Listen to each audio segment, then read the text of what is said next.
Hi there, my name is Stephen Hedrick Jr. I am a recent graduate from the film school at Florida State University, and we are at Cap City Video Lounge, the coolest place in Tallahassee.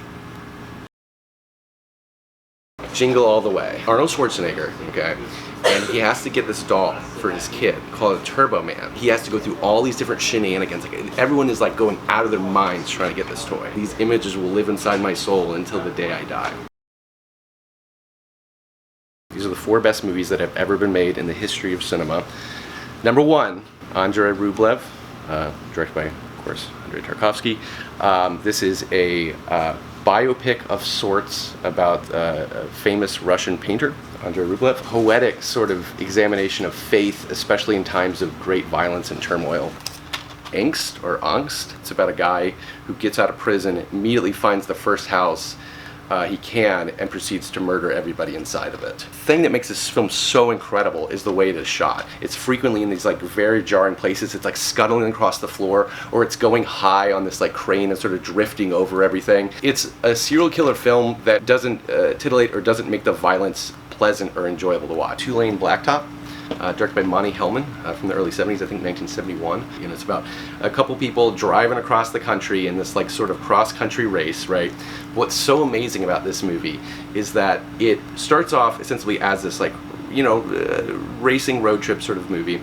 And then around halfway through, this sort of existentialist dread sort of creeps in, and the characters sort of lose all motivation. All forward momentum just dissipates in this sort of haunting cloud. It's unlike any other film I've ever seen. The 4th film, Dogtooth. This was the 2nd film directed by Yorgos Lanthimos. It's the one that sort of got him a lot of exposure in America. So basically this is about a family that lives on an isolated compound, and they have this very patriarchal father figure. He like creates these sort of games of make-believe, all as a means of control. I think it's absolutely essential viewing for the state of contemporary cinema.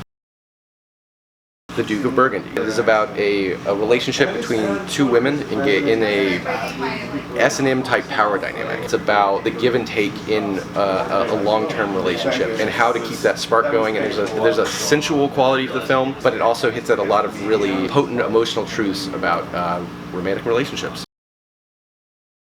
Southland Tales. This is a film that has been derided and openly mocked and loathed. And part of it, I understand, is the expectations. You know, this is Richard Kelly's follow-up to Donnie Darko. A sprawling 3-hour broad satire on geopolitical situations in post 9/11 Bush America. But I also think it's just really fun and weird, and I think movies should be weirder.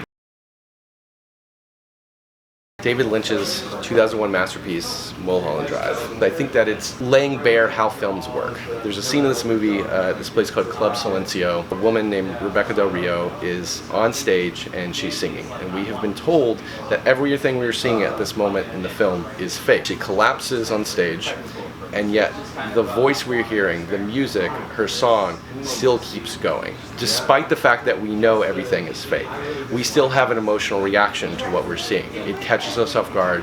We feel something very intensely despite the artifice. I think that's what the beauty of a movie is, that it's something that while we're watching it, we know everything we're seeing is fake, that these are actors, that there's cameras and lights and sets and costumes and all that stuff. And yet, when we're really tuned into a movie, when we're really connecting with it, we feel these emotions as if they were truly happening to us. That's why I want to be a filmmaker, to do that.